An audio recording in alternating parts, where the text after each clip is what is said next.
Bukod sa pagpapakulong sa mga nagkasala, sinisikap din ng Independent Commission for Infrastructure na mabawi ang perang ninakaw sa kaban ng bayan. Sabi ni ICI Chairman Justice Andres Reyes Jr., pinag-uusapan na nila kung paano ito gagawin. Nakatutok si Joseph Morong. Paano mababawi ang pera ng taong bayan na kinulimbat galing sa mga maanumalyang flood control project?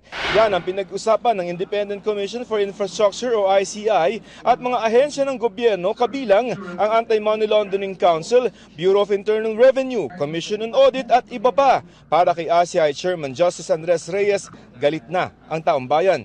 Our country is in crisis. The flood control scandal is on everyone's minds every day. We are all enraged, hurt, and betrayed by what was done to deliberately manipulate our finances and only to feed the greed of not a few government officials. Pero gising na raw ang tao kung saan ginamit ang kanilang pera. Money that should have been utilized to better the lives of Filipinos were instead used by corrupt individuals to buy exotic cars, luxury vacations, and even gamble in casinos. All those persons responsible for this may be prosecuted and jailed. But to completely heal our nation, justice is not enough. We need restitution. Pero magkano ang perang nakulimbat at magkano ang maibabalik? Sa lawak at dami ng mga maanumalyang flood control project, hindi pa yan matiyak ng ICI. Sa ulat ng DPWH, may nadiskubre ng lampas 400 mga umano'y ghost flood control projects.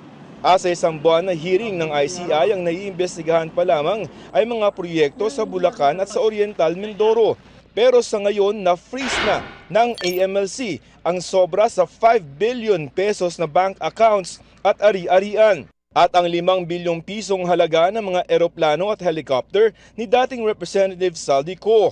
Ayon sa ICI, mas mabilis yung mga forfeiture proceedings o pagbawi sa mga ari-arian katulad na lamang dito sa mga luxury vehicles. Maaari na itong gawin kahit wala pang sintensya yung mga kasong kriminal na posibleng isampa laban sa mga sangkot sa anomalya. Pagka forfeiture kasi, ibig sabihin these properties or this money is not actually theirs, but was taken from, was in a way not theirs and probably proceeds of a crime. This is different from the criminal aspect. This is administrative and civil remedies, which in a way will be shorter.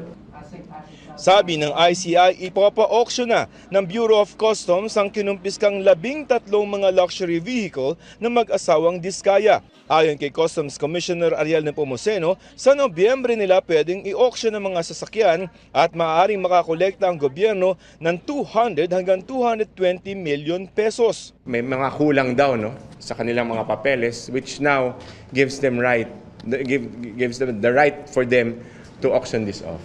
So in that case, there will be an immediate recovery with regard to these cars, yung once mabenta na yung mga auto niya.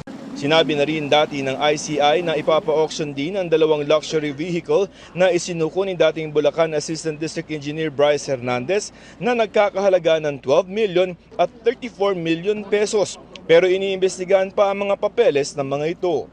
Para sa GMA Integrated News, Joseph Morong, Nakatutok 24 Oras.